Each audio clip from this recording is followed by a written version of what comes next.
Graça e paz, irmãos e irmãs, que a graça e a bondade do Senhor esteja com vocês.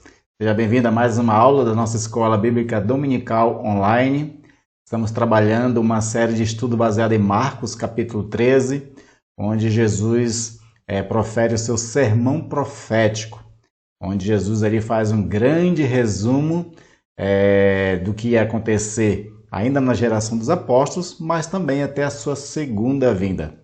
Nós já temos 2 aulas anteriores. Se você começou a assistir essa série a partir dessa aula, recomendo depois você voltar às 2 aulas anteriores, onde explicamos sobre a queda de Jerusalém e sobre os princípios das dores. E fica muito claro para nós, né, naquelas passagens já estudadas, que Jesus está querendo alertar os seus discípulos de que alguns eventos em especial não define o final dos tempos, a vinda do anticristo e a sua segunda vinda.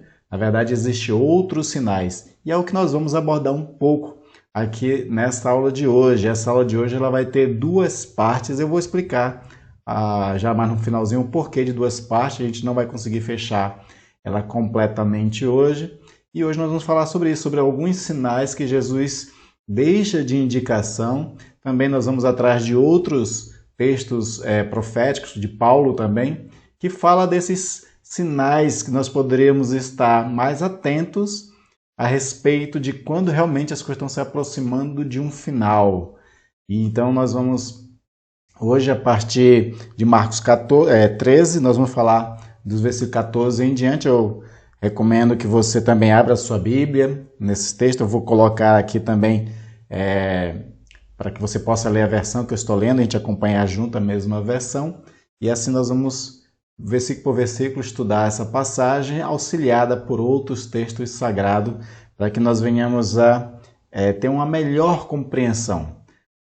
Como nós já falamos anteriormente, sempre surgem pessoas, falsos profetas, ou às vezes até pessoas bem intencionadas, em querer interpretar a Bíblia e já querer identificar certos eventos como sinais da segunda vinda de Jesus, mas eles têm falhado bastante, pessoas que têm datado têm falhado bastante. Então é crucial que a igreja inteira do Senhor, todos, não só pastores, pregadores, conheçam os textos sagrados para interpretar para o povo, mas que toda a igreja, quando olhar e estudar essas Sagradas Escrituras, também tem uma compreensão para justamente não serem enganados por aqueles que são os falsos mestres, falsos profetas, e às vezes pessoas que não são falsos mestres nem profetas, mas às vezes eles se enganam a si mesmos, dando interpretações erradas e trazendo angústia, trazendo ansiedade para as pessoas, trazendo inclusive confusão no meio do povo de Deus, achando que certos eventos definem já o final dos tempos, quando na verdade não é assim. Tá certo? É por isso que é muito importante estudarmos a Bíblia juntos e juntos irmos descortinando, segundo o próprio texto sagrado, essas profecias, para que nós venhamos a estar realmente alertas, vigilantes e com uma melhor compreensão sobre o que as Sagradas Escrituras, Jesus, diz sobre o final dos tempos. Então acompanhe comigo a leitura de Marcos 13, a partir do versículo 14, que diz o seguinte: Quando, pois, vocês virem o abominável da desolação situado onde não deve estar, quem lê entenda, então os que estiverem na Judéia fujam para os montes. Quem estiver no terraço, não desça, nem entre para tirar de casa alguma coisa. E quem estiver no campo, não volte atrás para buscar a sua capa. Ai das que estiverem grávidas e das que amamentarem naqueles dias. Orem para que isso não aconteça no inverno, porque aqueles dias serão de tamanha tribulação como nunca houve desde o princípio do mundo, criado por Deus até agora, e nunca jamais haverá. Se o Senhor não tivesse abreviado aqueles dias, ninguém se salvaria. Ninguém seria salvo. Mas por causa dos eleitos que ele escolheu, Deus abreviou tais dias. Então, se alguém disser a vocês, olhem, aqui está o Cristo, ou olhem, ali está ele, não acreditem, porque surgirão falsos cristos e falsos profetas, operando sinais e prodígios para enganar, se possível, os próprios eleitos. Estejam de sobreaviso, tudo isso tenho predito a vocês. Amém?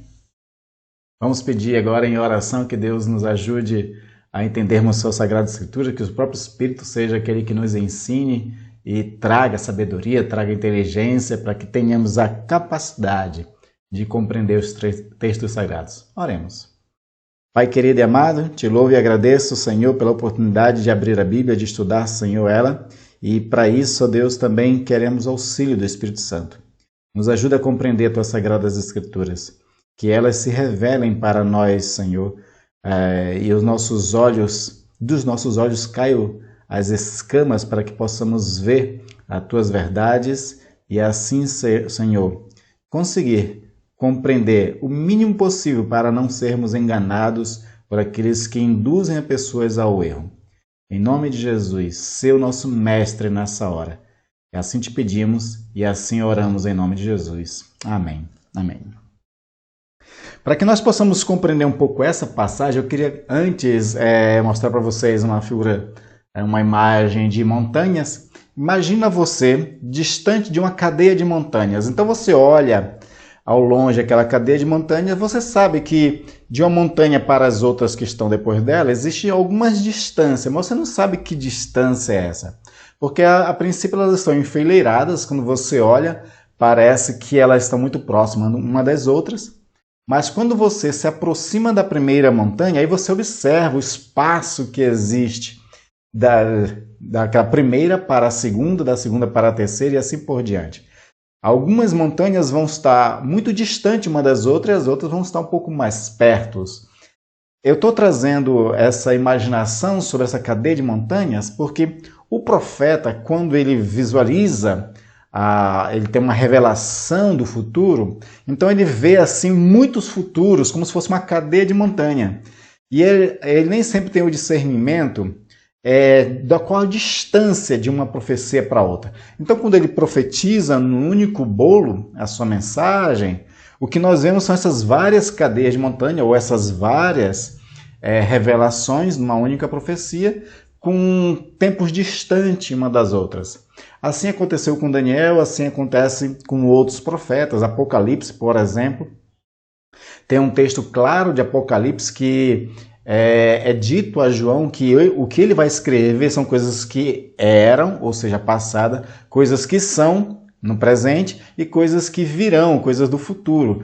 Mas ele tem uma única visão, né, uma única revelação, onde acontecem esses eventos do passado, do presente e do futuro juntas, né? Não é que seja ao mesmo tempo, mas são juntas, e aí a interpretação delas fica difícil porque a gente não sabe às vezes qual é assim a que vai acontecer de imediato e vai acontecer mais distante.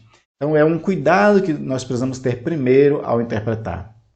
Isso é importante dizer no início do nosso estudo, porque esse texto que nós lemos aqui de Marcos 13, do 14 ao 23, é exatamente isso, são cadeias de montanhas.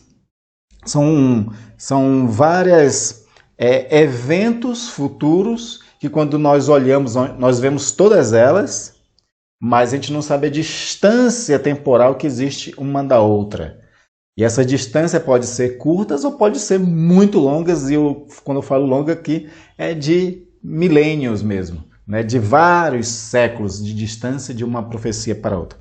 Então, trazendo isso como escopo inicial, vamos abordar devagarzinho aqui, começando com versículo 14 de Marcos 13, onde Jesus já traz para eles uma coisa de um conhecimento prévio que eles têm para falar de uma coisa futura. O que Jesus está dizendo é o seguinte: quando, pois, vocês virem o abominável da desolação situado onde não deve estar, quem lê entenda, então os que estiverem na Judéia fujam para os montes. O que eu estou dizendo que Jesus traz na profecia um conhecimento prévio é porque esse evento ele já aconteceu no passado da história dos israelitas. Os discípulos que estavam ouvindo esse sermão profetas de Jesus conhecem essa história, conhecem inclusive a profecia relacionada a essa história, que era uma profecia de Daniel. Daniel fala de um abominável da desolação que está situado onde não deveria estar.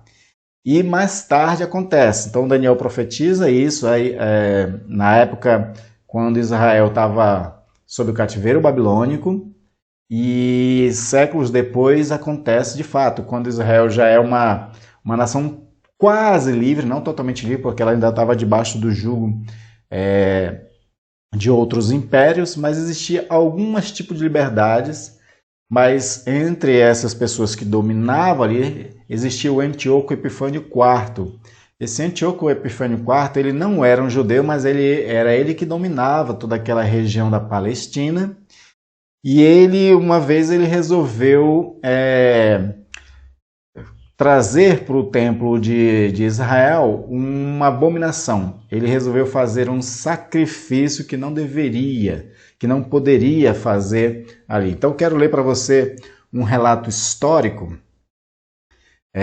sobre esse evento, que diz o seguinte: o primeiro e clássico cumprimento da expressão abominável da desolação teve lugar segundo o 1 Macabeus, capítulo 1, versículo 54. 1 Macabeus, tem o 1º e o 2 Macabeus, são livros que fazem parte da história judaica. Eles não são livros sagrados, não estão nas nossas Bíblias, mas eles fazem parte da história. Então, são livros que a gente pode analisar como conteúdo histórico. Então, o cumprimento dessa profecia de Daniel sobre o abominável da desolação se encontra lá em 1 Macabeus, registrado no capítulo 1, no versículo 54, e no capítulo 6, versículo 7, onde o rei Ciro, Antíoco Epifânio IV, erigiu em 168 a.C. a abominação da desolação, como é uma expressão usada ali pelos judeus, no pátio do templo de Jerusalém. Isso foi para o horror de todos os judeus fiéis, porque ele estava fazendo algo que não poderia. Ele esculpiu uma imagem do deus grego Zeus e estabeleceu ela ali no pátio do templo, no lugar onde não poderia ter imagem de escultura nenhuma que fosse relacionado a deuses estranhos, principalmente. Outros dizem também que houve um sacrifício de porco também, feito ao holocausto ali no templo. Então essas coisas foram abomináveis, foram desoladoras para os judeus, e por isso eles todos ficaram perturbados. Houve uma guerra, que é chamada de Guerra dos Macabeus. Os Macabeus eram uma família que se opôs a todas essas situações constrangedoras e ofensivas à fé deles. E aí, por conta disso, eles conseguem um tempo de libertação desse povo, mas depois os romanos vêm e dominam novamente eles. Então, essa é a primeira vez que se cumpre essa profecia de Daniel do abominável da desolação.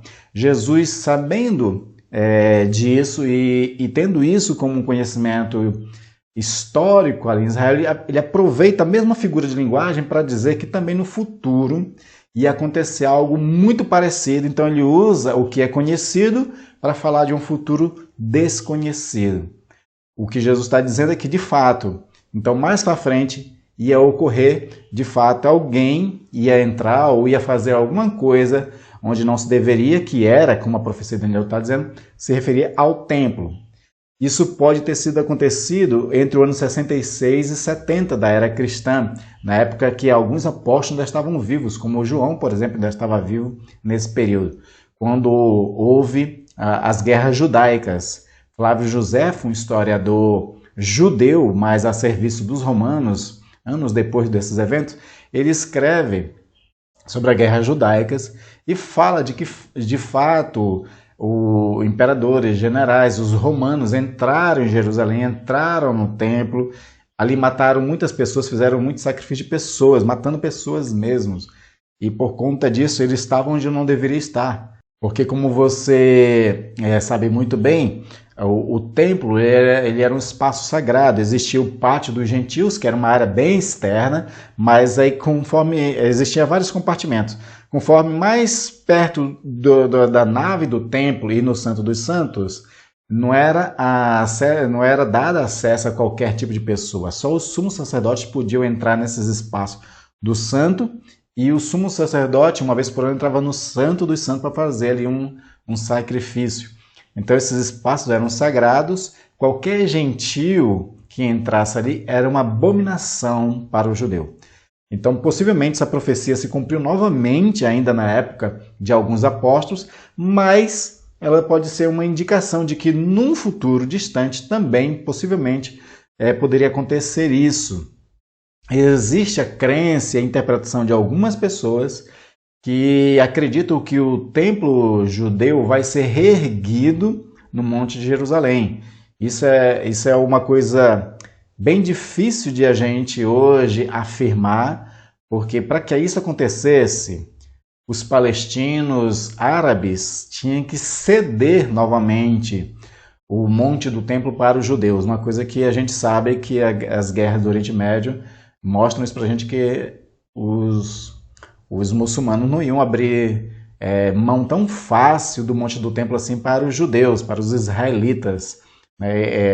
Lá existe muito conflito por conta desses espaços de terra, principalmente do Monte do Templo, onde já existe hoje uma mesquita muçulmana. Onde era a construção do templo, tanto do templo que foi construído por Salomão, como mais tarde o templo que foi construído por Herodes, nesse mesmo espaço existe uma mesquita muçulmana lá, o Domo da Rocha, que eles chamam, né? E por conta disso, então, é bem difícil que os muçulmanos abram mão disso. Poderia ter que ter uma guerra muito grande, de proporções muito grandes ali, entre os judeus e os palestinos, os judeus vencerem, né, os israelitas vencerem, para destruir o templo muçulmano e reconstruir um de Jerusalém, do povo de Israel. Então essa questão é bem complicada de a gente dizer que vai acontecer novamente, porque tem todas essas questões hoje. E aí nós vamos entender um pouquinho também, mais para frente, sobre essa questão, sobre a história dos israelitas e os cumprimentos bíblicos, né? Mas a princípio, então Jesus está falando aqui de uma coisa que o judeu já sabia. Ele pega esse pano de fundo histórico para falar de uma coisa futura também. E aí diz que quando isso começar a acontecer, que essa desolação a começar a acontecer em Israel, que as pessoas elas tomassem cuidado. Então ele vai dizer assim, os que estiverem no telhado, não desça, né, para pegar alguma coisa em casa, não dá tempo, fujam para os montes. Ele diz assim que quem, por exemplo, estiver no campo, não volte em casa para pegar uma capa, né? Fuja, vai embora. Então ele vai dizer, ele vai dar várias recomendações, como a partir do versículo 15, né? Quem estiver no terraço ou no telhado, não desça, nem entre para tirar alguma coisa, e o que estiver no campo, não volte atrás para buscar a sua capa. Ai das que estiverem grávidas e das que amamentarem naqueles dias. Essa questão da gravidez, para um tempo de fuga, é muito difícil, né? Ele vai dizer ainda no 16, orem para que isso não aconteça no inverno, por conta de que no inverno, além do frio da noite, durante o dia, subir montanhas e a própria estrada fica tudo lamacenta, difícil de fuga, é mais cansativo. E para quem está fugindo não tem pressa, não é? Então seria horrível também fugir no inverno. Mais adiante ele vai dizer, porque aqueles dias serão de tamanha tribulação como nunca houve desde o princípio do mundo, criado por Deus até agora e nunca jamais haverá.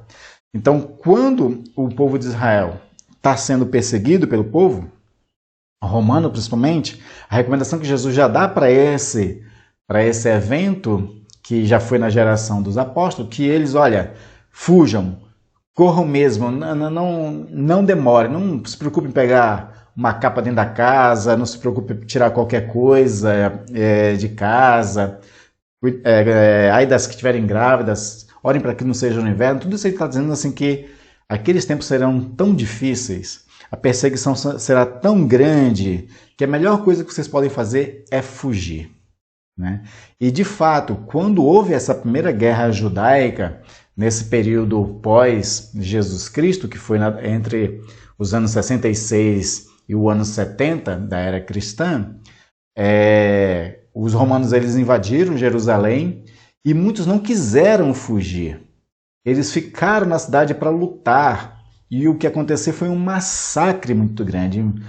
Como eu citei em 2 lições anteriores, a estimativa de alguns historiadores é que possivelmente tenha morrido 1 milhão de pessoas nessa guerra judaica. Isso é um número muito grande, porque as pessoas não deram ouvidos a essa mensagem de Jesus. Alguns chegam a dizer que entre esses mortos não tinham cristãos, porque os cristãos obedeceram.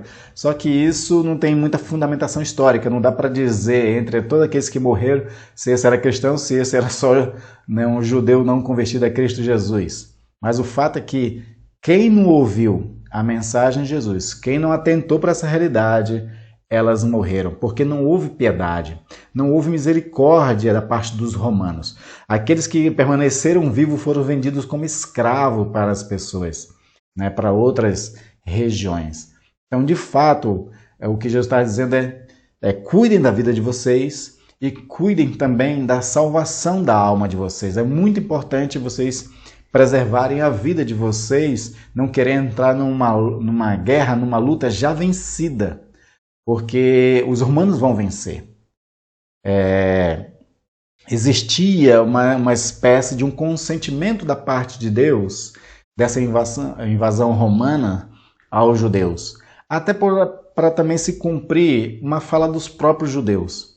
Quando os judeus estavam entregando Jesus para Pilatos, você sabe, várias vezes ele achou que Jesus não merecia condenação nenhuma, que Jesus não merecia a morte de cruz, porque ele não viu nenhum erro em Jesus, ele não viu nada em Jesus que fosse passível de uma condenação por parte dos romanos. Então, por isso que o Pilatos tem aquele ato de lavar as mãos, porque diz, olha, façam com ele o que vocês quiserem, porque a morte desse justo não vai recair sobre mim. Só que é justamente isso que acontece com os judeus nessa hora. Nessa hora ele diz assim, que cai sobre nós e sobre os nossos filhos o sangue dele. Ou seja, estavam matando um justo, os judeus, foram os judeus que queriam a morte de Jesus, foi eles que pediram a morte de Jesus, né? Solta Barrabás, crucificam, né? Então eles dizem isso, que cai sobre nós, sobre nossos filhos. Então, o consentimento de Deus na década de 70, quando os romanos invadem completamente, destroem um templo e matam milhões de pessoas, há esse consentimento de que se cumpra isso que eles mesmos disseram, de o sangue do justo recaírem sobre eles.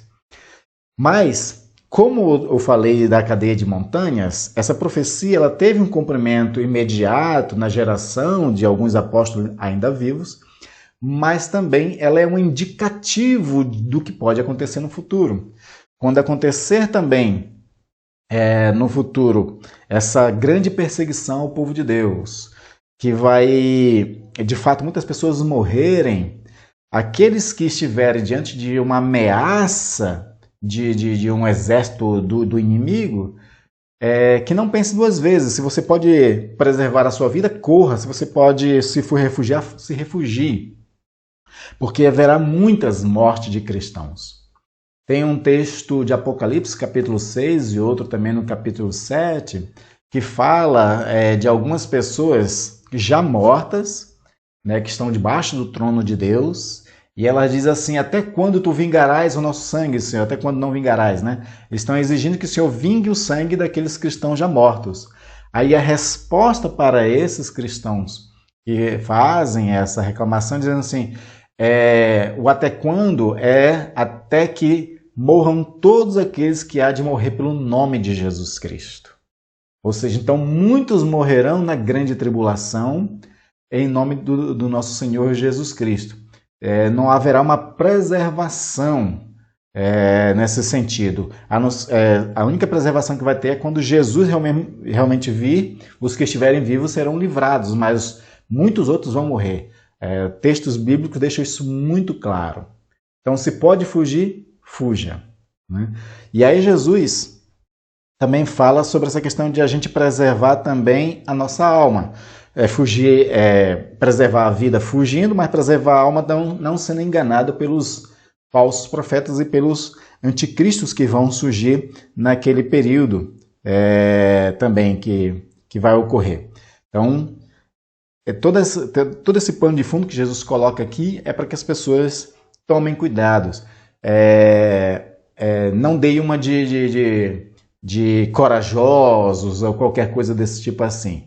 Quando vier uma perseguição, como foi a perseguição romana aos judeus, quando ela ocorrer na época da igreja futura, fujam mesmo, preservem as vidas e preservem também as suas almas, não acreditando nos enganos dos anticristos, dos falsos profetas que vão surgir no final do tempo. Porque ele diz assim, que falsos cristos surgirão com a intenção de enganar a muitos, inclusive até com poderes para enganar. Eu vejo o versículo 21 que diz o seguinte, ó: então, se alguém disser a vocês, olhem, aqui está o Cristo, ou olhem, ali está ele, não acreditem, porque surgirão falsos cristos e falsos profetas operando sinais e prodígios para enganar, se possível, os próprios eleitos.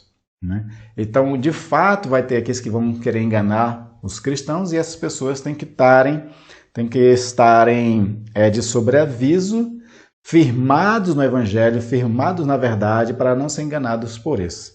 E a gente observa que as pessoas são muito facilmente enganadas, principalmente quando tem sinais e prodígios envolvidos, porque para as pessoas, elas gostam, né, dos sinais, elas gostam de milagres.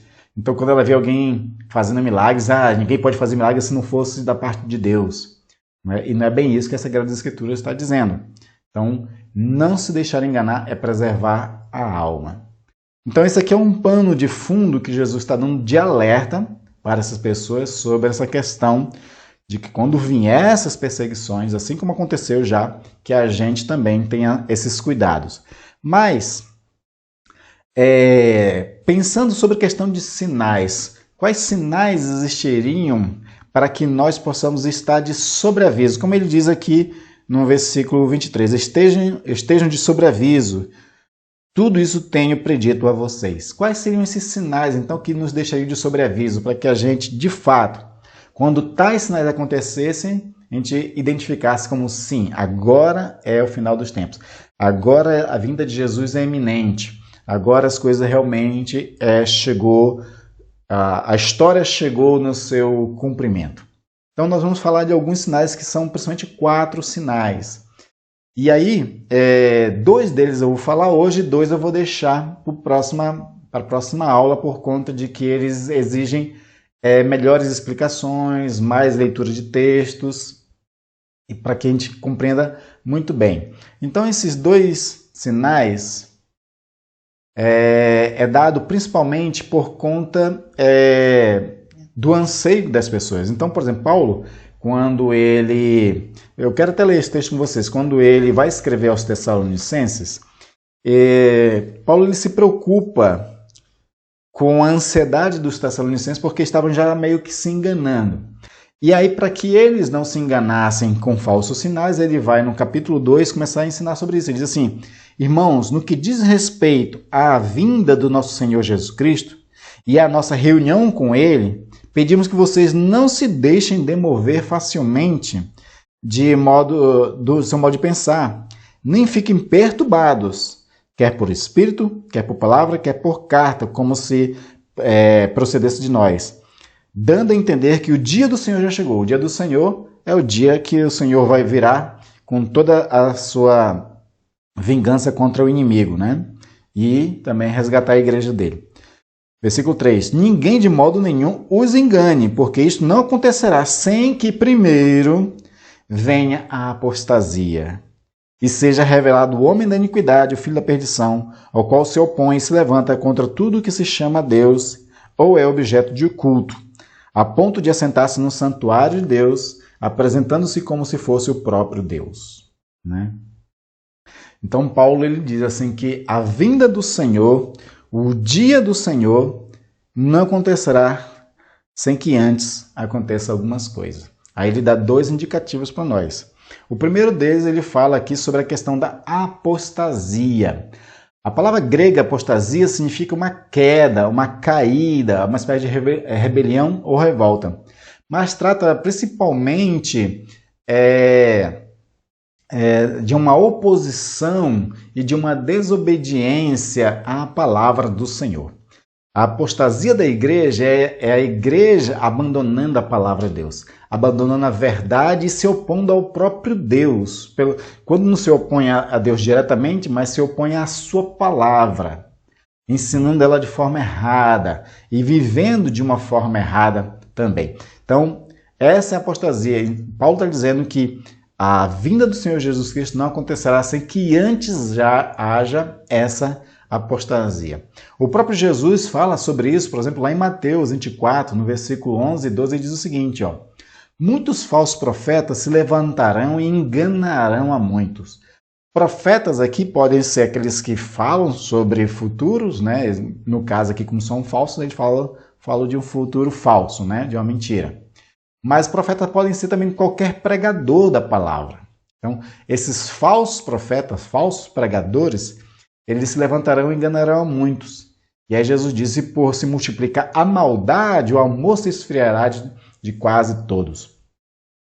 Então, a apostasia ela se dará por conta desses falsos pregadores, falsos mestres, falsos pastores, falsos profetas, pessoas que vêm para ensinar completamente errado, né? Inclusive, quando o anticristo surgir, uma das características dele é que ele vem com o poder da mentira. Por exemplo, vou ler aqui ainda 2 Tessalonicenses, capítulo 2, onde ele fala no versículo 9, ó: ora, o aparecimento do iníquo é segundo a ação de Satanás, com todo o poder e sinais e prodígios da mentira, e com todo o engano de injustiça ao que estão perecendo, porque não acolheram o amor da verdade para serem salvos. Então ele continua dizendo ainda, por este motivo que Deus lhe envia a operação do erro, para darem crédito à mentira, a fim de serem condenados todos os que não creram na verdade, mas tiveram prazer na injustiça. Ou seja, a aparição do anticristo vai ser com esses sinais e prodígios, com a capacidade de mentira, de propagar fake news, né? Vamos usar essas expressões porque as expressões que estão em voga hoje em dia. E possivelmente, inclusive, a internet vai ser um excelente recurso que o anticristo e todos aqueles que aderirem ao anticristo irão utilizar para massificar as mentiras ensinadas por eles. E entre esses apoiadores do anticristo estará os falsos profetas, aqueles que vão ensinar o erro e conduzir a igreja a esses erros. Teologias erradas, e principalmente assim, para poder você abandonar fácil a verdade do evangelho, é quando a pregação ela convém aos anseios da nossa corrupção humana. Então, se nós somos, por exemplo, gananciosos, qualquer pregação, como a teologia da prosperidade, é fácil para que essas pessoas venham aderir a esse tipo de mensagem. Porque se ela já é gananciosa, se a vida dela está voltada para dinheiro, para riquezas, então a teologia da prosperidade encaixa. E aí a pessoa dá mais crédito a essa teologia do que uma teologia realmente sã, saudável, segundo o Evangelho de Jesus Cristo. Então, essas palavras, essas mensagens serão sempre baseadas nos anseios, nos desejos de pessoas que às vezes estão na igreja, mas não têm uma conversão total. Né? O seu ego, os seus desejos ainda são corrompidos. Então é fácil, e ainda mais assim, se os falsos profetas, os anticristos, vêm com essa capacidade toda de mentira, vai ser mais ainda a capacidade de enganarem a muitos. Mas o Senhor Jesus ressalta lá em Marcos 13 que eles iam enganar, se possível, até os eleitos. Mas os eleitos, aqueles que mais de fato se debruçam para o estudo da palavra de Deus, que têm temor do Senhor e vai conferir nas Sagradas Escrituras se aquilo que está sendo pregado, ensinado é a verdade, esses não serão enganados. Mas o fato é que muitos serão, e isso causará a apostasia. Então esse é o aspecto, um dos aspectos de um sinal que realmente a vinda do Senhor está próxima. Quando começar essa apostasia em grande escala, onde muita parte da igreja estará sendo levada a acreditar no inimigo. A segunda coisa que Paulo coloca como sinal da vinda de Jesus, que a vinda de Jesus é próxima, é a revelação do iníquo, que é o anticristo. O anticristo ele virá, enganará a muitos, conduzirá muitas pessoas ao erro, será adorado por muitas pessoas. Mas muita coisa pode se falar ainda do anticristo, mas eu quero deixar isso para a próxima aula, na continuidade dessa, que vai ser um prosseguimento. Então, na próxima aula eu vou falar mais sobre o anticristo. E também outra coisa que vai acontecer como um sinal da vinda de Jesus é a grande tribulação, a qual Jesus aqui no Marcos 13 já dá um indicativo, que será de um tempo de muito sofrimento, um tempo de muita perseguição ao povo de Deus. Por quê? Porque dentro desse império da mentira, dentro desse império de um anticristo que quer adoração para si e conduzir as pessoas, os que são da verdade não vão querer, e esses que são da verdade é que vão ser os perseguidos, e serão duramente perseguidos. A tribulação para os fiéis nesses tempos será de tamanha importância e grandiosidade que Jesus chega a dizer que em tempo nenhum da história aconteceu. E aí você imagina, os judeus, eles tiveram momentos de tribulação de um tamanho muito grande. Se você pegar, por exemplo, desde lá da época da Babilônia, né, quando a Síria primeiro invadiu a parte norte de Israel e levou todos os cativos, já foi trágica, milhares de pessoas morreram. Depois a Babilônia invadiu a parte sul de Israel, que eram os judeus ali de Jerusalém, de Judá. Mataram muitos também, levaram o resto cativo. E a angústia dessas pessoas foram muito grande, o sofrimento delas foi grande pela morte, pela perseguição, pela destruição do templo. Mais tarde tem esse período que nós já vimos nas lições anteriores, que foi da Guerra Judaica, registrada por Flávio Joséfo, na década de 70 da era cristã, em que invadiram Jerusalém, destruíram o templo, mataram quase 1 milhão de pessoas. Isso foi trágico, e essas mortes sempre eram mortes envolvendo muita tortura, muita atrocidade. Mais tarde, os judeus vão ter outro tipo de perseguição. A igreja também vai sofrer muitas perseguições. Houve um período, por exemplo, de que Jerusalém pertenceu por um tempo aos cristãos e foram vencidos numa guerra pelos muçulmanos, e também foi um tempo de muito sofrimento. Em todos esses momentos históricos de muita perseguição e sofrimento ao povo de Deus, sempre se pensou de que aquilo poderia ser o sinal da vinda, né? Mas ainda não era a grande tribulação. Também, com certeza, muitos na Segunda Guerra Mundial devem ter imaginado que a vinda de Jesus já era iminente para eles, porque a Segunda Guerra Mundial foi uma grande tribulação. Não foi para todos os cristãos, mas foi para os judeus. Os judeus sofreram muito, imagina. Só, estatisticamente falando, só de judeus morreram 6 milhões nos campos de concentração e de outras formas. E a forma como eles sofreram é horrível. O Holocausto é uma das coisas mais tristes da nossa história recente, né? E tudo isso, para quem está vivendo, é uma grande tribulação. Mas, segundo o que nós entendemos aqui, é de que, de fato, dos tempos do final, a tribulação do tempo final é a maior de todas, como nunca houve. Então, você imagina, será muito pior do que aconteceu com Israel na época da Babilônia, do que aconteceu com os judeus na época da Segunda Guerra Mundial, será muito pior do que isso. E por que a gente entende que vai haver essa grande tribulação logo antes da vinda de Jesus? Porque Jesus ele mesmo deixa muito claro de que, de fato, essa tribulação seria de um tamanho muito grande e seria o evento anterior à sua vida. Porque depois que ele fala, né, dessa grande perseguição, dessa grande tribulação, como nunca jamais houve, jamais haverá, aí o versículo 24 aqui de Marcos 13 diz o seguinte, ó: mas naqueles dias, após a referida tribulação, o sol escurecerá, a lua não dará a sua claridade, as estrelas cairão no firmamento, os poderes do céu serão abalados. Então verão o Filho do Homem vindo nas nuvens com grande poder e glória. Então Jesus diz que após a referida tribulação acontecerá a vinda dele.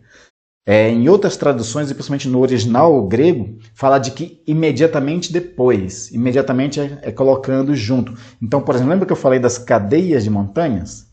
Né? Quando você está de longe, você vê tudo junto. Quando você se aproxima, você vai ver qual a distância da primeira montanha para a segunda montanha, né? E assim você tem uma noção melhor.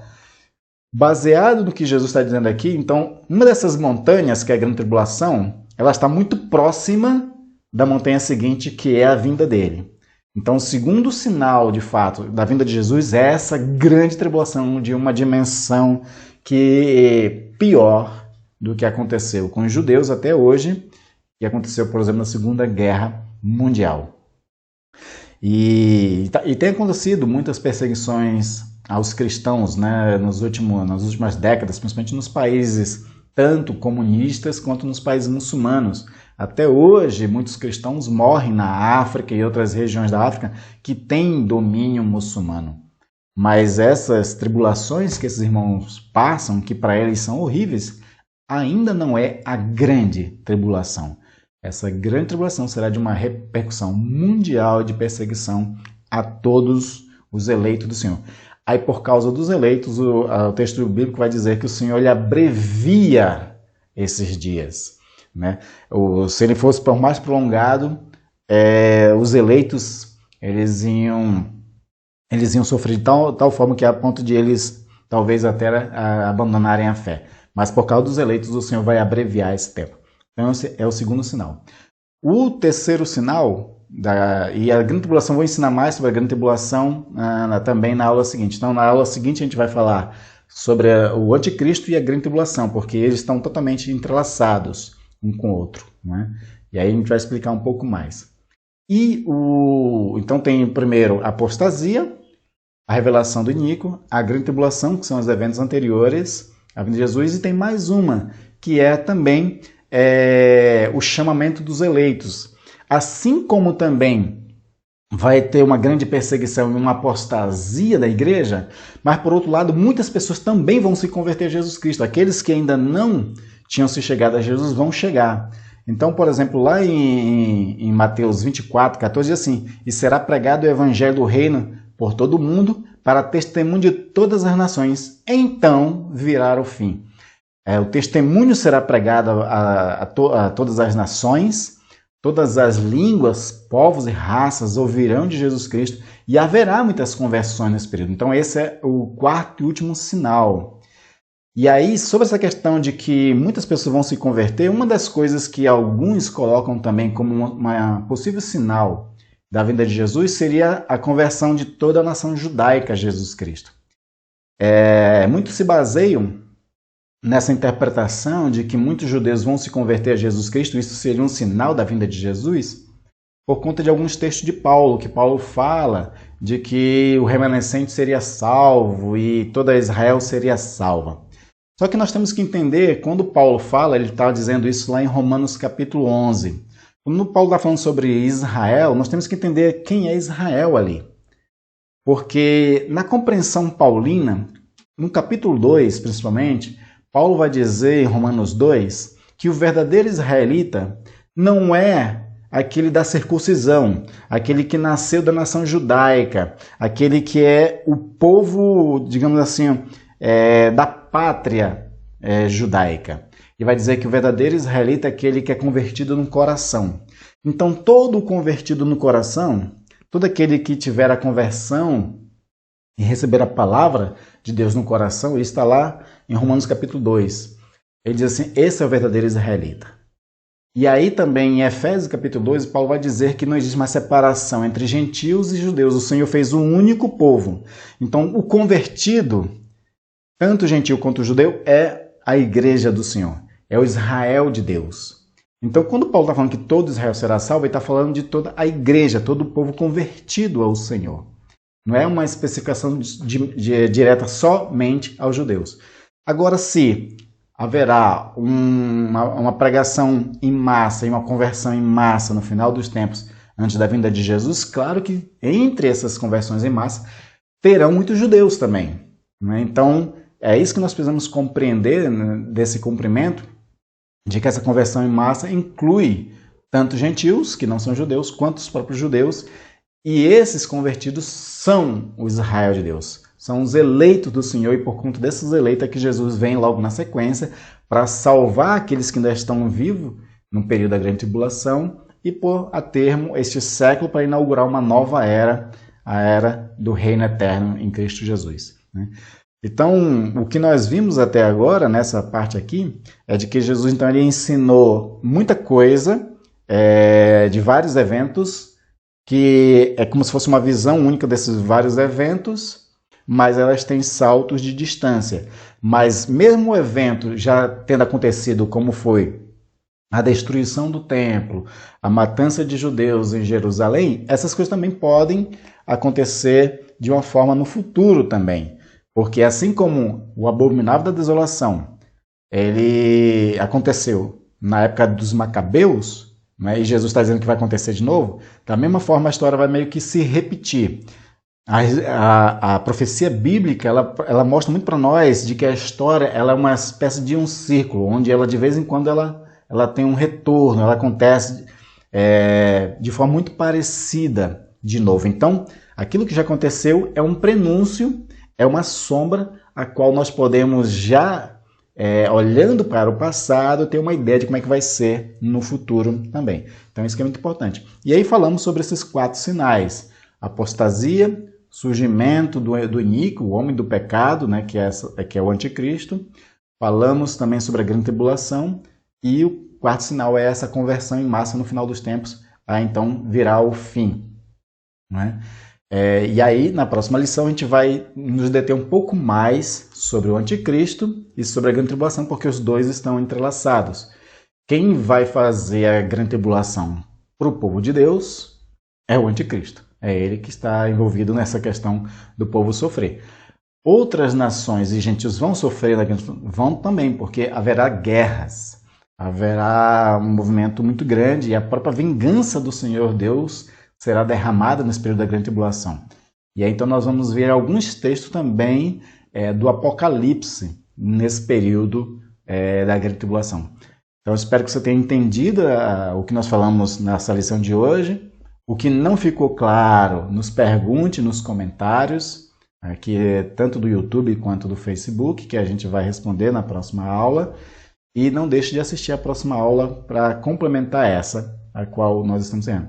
Aí depois que nós falarmos sobre a grande tribulação e o anticristo, aí na aula seguinte nós vamos falar da vinda do nosso Senhor e Salvador Jesus Cristo e como será esse evento. Amém, queridos? Que Deus abençoe, tenha uma ótima semana e até a próxima aula.